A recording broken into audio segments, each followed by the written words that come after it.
Reasonable requests after home inspection.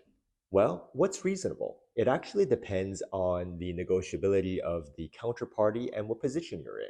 For example, if you're the buyer and the seller is desperate to sell, then you're going to have a lot more negotiating leverage, and perhaps you can actually even ask the seller to perform and complete repairs prior to closing.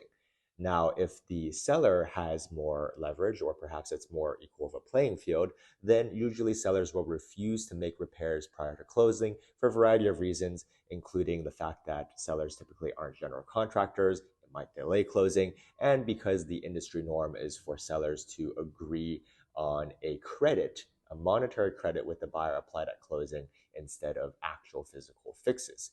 So these are just some examples of reasonable things to expect. Now, of course, if there's something more serious like a title defect, that of course needs to be remedied because title needs to be delivered free and clear. Check us out, Hauseit.com, to learn more and learn more about how you can save money when you buy or sell property in New York or Florida. 6% off broker commissions when you sell and 2% or more back when you buy.